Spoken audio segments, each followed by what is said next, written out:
ପ୍ରାଥମିକ ମହାସଂଘ ତରଫରୁ ଆଗାମୀ 5 ତାରିଖରେ ଭୁବନେଶ୍ୱର ଲୟର ପିଏମ୍ଜି ଠାରେ ଏକ ମହା ଆନ୍ଦୋଳନ ସଂଗଠିତ ହେବାକୁ ଯାଉଛି ସାର୍।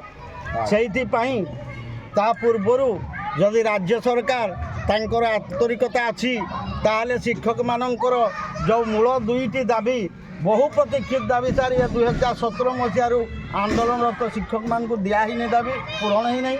ଯାହାକି ଆପଣଙ୍କର 6 ବର୍ଷ କାଉଣ୍ଟ କରିବା ସମସ୍ତ NPS ଶିକ୍ଷକଙ୍କର ଏବଂ 6ଟି ନ୍ୟାସନାଲ୍ ଇନକ୍ରିମେଣ୍ଟ ଦେବା ଏବଂ ମୂଳ ପୋଷ୍ଟକୁ ଆପଡେଟ୍ କରି 35,400 ଅଙ୍କଳରେ କେନ୍ଦ୍ରୀୟ ହାରରେ ବେତନ ଦେବା, ଏ 2ଟି ଦାବିକୁ ନେଇ ସମଗ୍ର ଓଡ଼ିଶାର NPS ଶିକ୍ଷକମାନେ 5 ତାରିଖରେ ଭୁବନେଶ୍ୱର ଲୟାର ପିଏମ୍ଜିରେ ମହାସଂଗ୍ରାମ ଗଢ଼ି ତୋଳିବେ।